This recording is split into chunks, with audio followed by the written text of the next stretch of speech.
Okay. It's been 135 years. No, it's been since 2022 since I promised this. But Stranger Things Season 4. A quick but kind of lengthy review. It's been long overdue too. This was released in May and July of 2022 and has all of our same cast and crew by the Duffer Brothers to Finn Wolfhard, Caleb McLaughlin, Sadie Sink, Maya Hawk, and some newcomers here. The plot is that this is set 8 months after the Battle of Starcore, and the town of Hawkins is played by a new supernatural entity nicknamed Vecna. And Vecna hunts down traumatized teenagers, murdering them in gruesome ways while opening gates to the upside down. And so the main characters are split into three groups.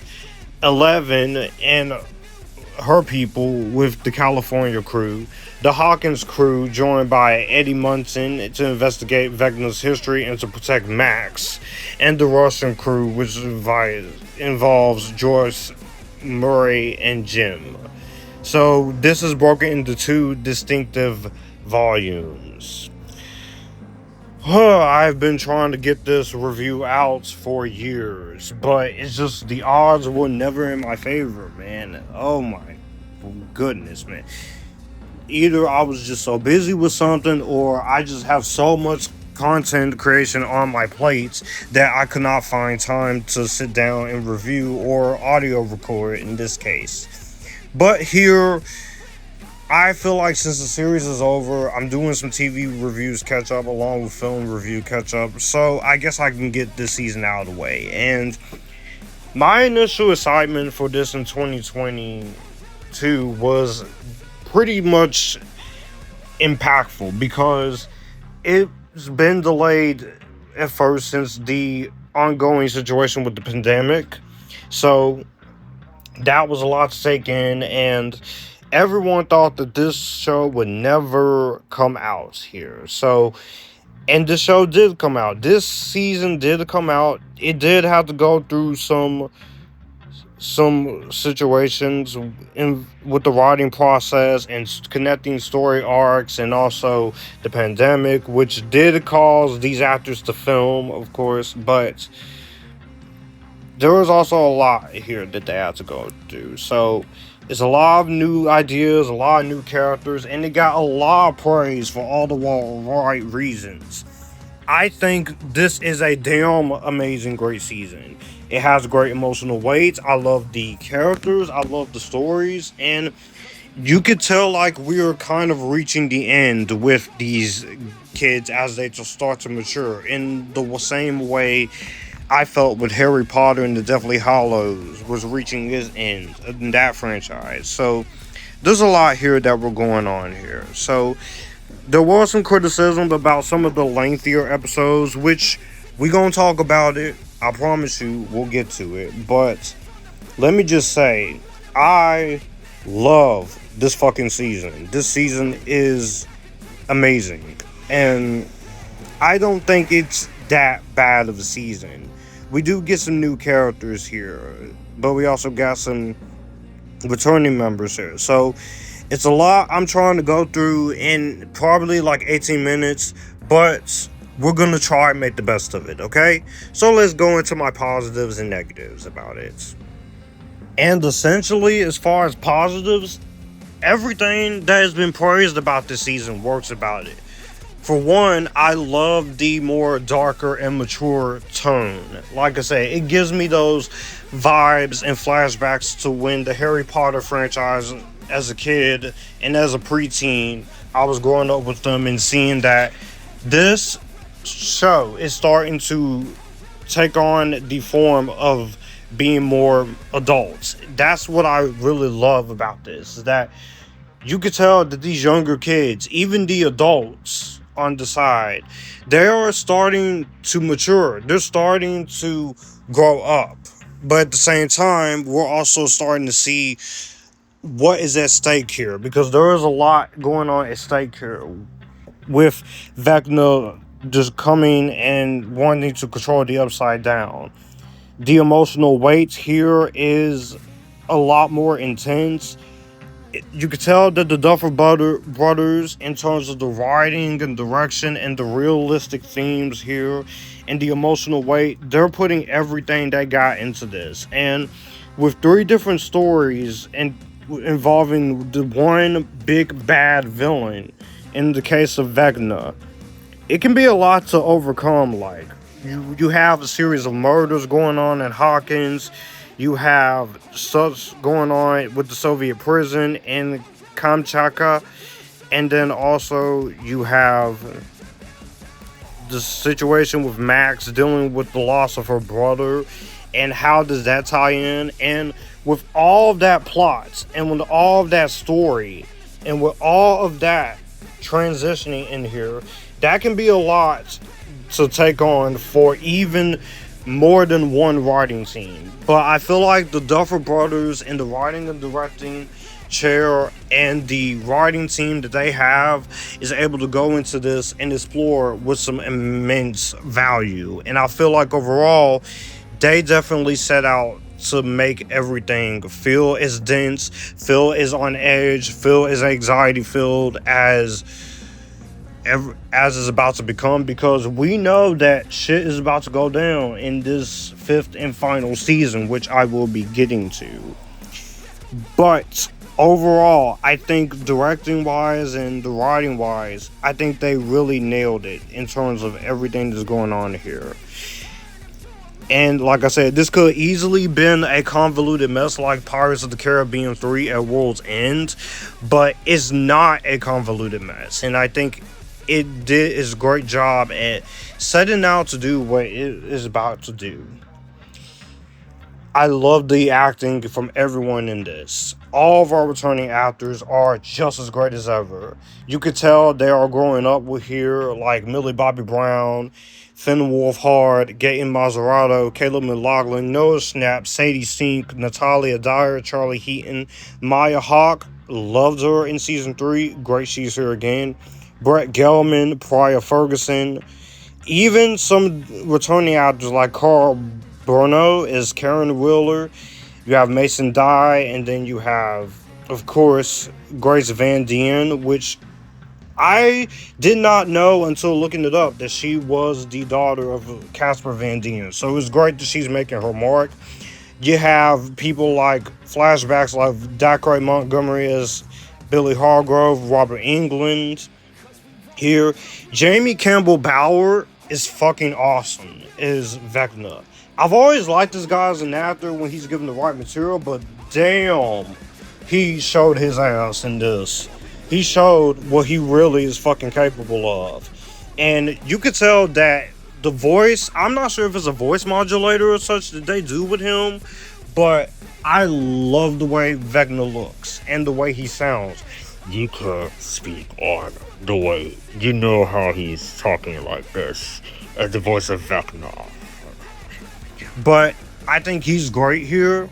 The action sequences, the CGI, the attempt to go bigger and badder definitely works here a lot, because you can feel the impending doom. You can feel the impending stakes.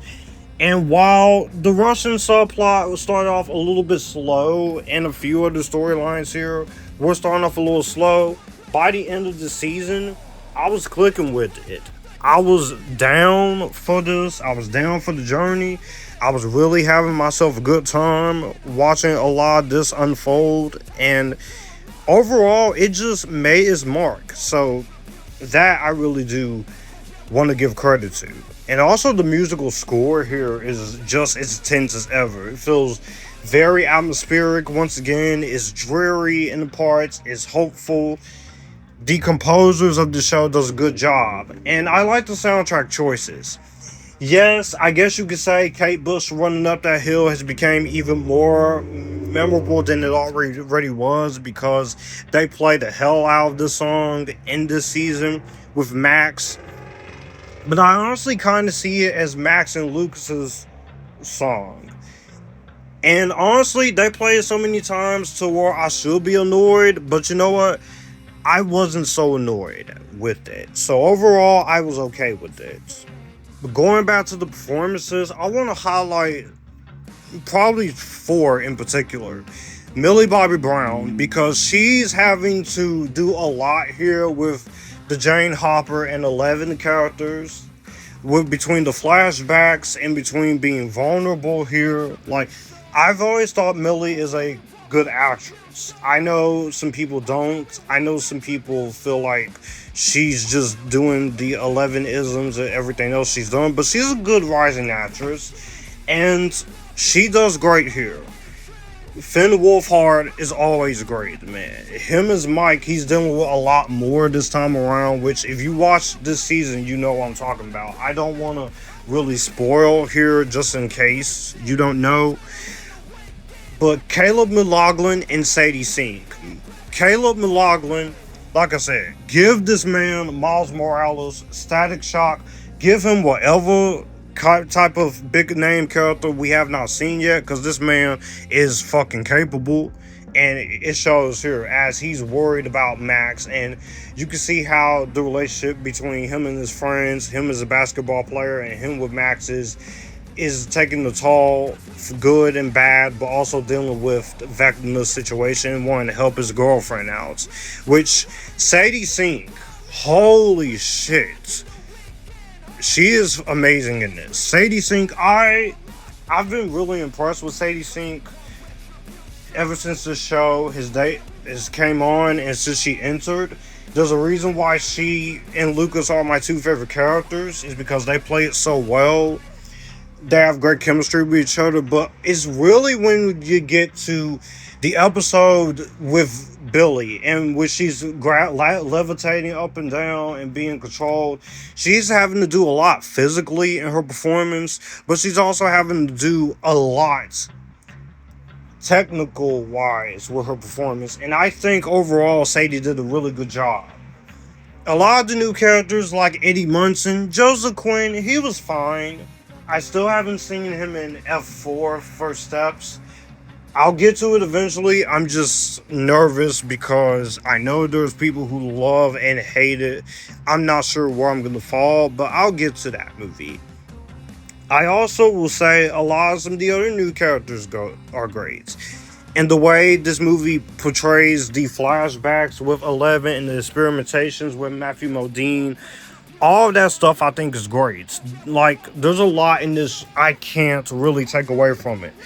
The friendship is still there. The emotional weight is still there. And I love just how much emotional value that they put into this. Like, damn, like, there's a lot going on here that you can feel the impending doom and the impending chaos that's going on. And that, for me, is what's really the driving point. And I think what it really goes into what you're seeing here. So that in itself, I think overall, everything in this, I think really does do a great job.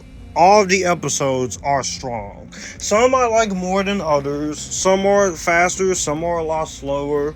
But I think overall, the emotional weight of each episode, and because I'm watching everything unfold, I'm just pretty terrified rooting for these characters. I want them to get out of this alive, even though there might be some casualties on the side.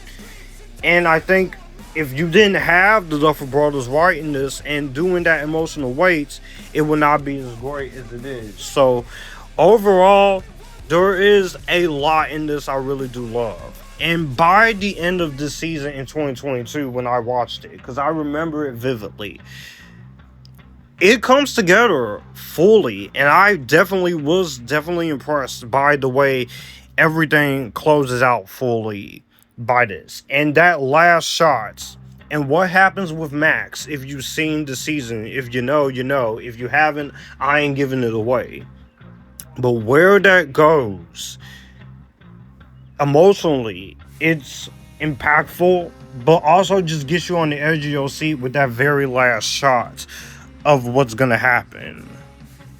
This is where I go into some of my issues with this. It's not too many. I'll start with the small, and then I'll go into the biggest issue. the small issues, I feel like I said, it did take its time in a few episodes for some of this plot to kick into high gear, but that's just the case when it goes to every episode. So I'm kind of used to that at this point. Well, a lot of these TV shows, even the 22 episodes shows. What another issue? I feel some characters and some actors I wish had more to do than others. They're not all badly acted or anything as such. I just wish they kind of had more to do in this case when it comes to some of these characters. But the biggest issue I had when I watched it in 2022, and I said it once in the first reactions, I'm gonna say it again years later. Netflix. There is no reason as to why this should not have been a weekly thing, because the episodes, while I enjoy all of them and I wouldn't change nothing, this season and some of these episodes are a bit over excessive in terms of the pacing. Now, granted, you want to give us everything you got. You want to give us hype. You want to give us ready, especially the big final season. But the reason why I feel like this could have been a weekly thing for all 9 episodes is because some of these episodes go from an hour and a half to 2.5 hours. Are you trying to be the cinematic equivalent of movie theaters? Because you're anti-theaters as it is, and you're not really helping it here when it comes to it. Now, granted, the season, none of these episodes are badly paced. They're not badly edited. It's just you're forcing people to watch all 9 episodes over the span of an entire summer with between May and July and it feels like you should have did this weekly because of the length of the episodes, or trim some of these episodes for the physical media for streaming and put them on the eventual box set, which is coming out next month. I can't wait. Is Stranger Things fucking coming out on Blu-ray and 4K? Hell yes. Good. I want more physical media out of you, streaming services. But it just gets to a point where some of the length is a little excessive. Just a little excessive. And I never complain about run times unless it's too short, it's too long, if nothing is really getting us in and out very quickly, or if I just feel like we stalling for time. And these episodes don't stall for time aside from a few moments, but you should have did this a fucking weekly thing. Just same thing with season 5, because that review is coming next. But first, I still have a few other TV and movie reviews to do before I give you season 5. But I ain't gonna make y'all wait too long. Just, it's that issue there. Just some of the pacing, I feel we could have tightened up a little bit in some of the editing for streaming, and for the extended Blu-rays, you could have a lot more. But I was never bored through the longer episodes. I know some people will find that long, but I didn't.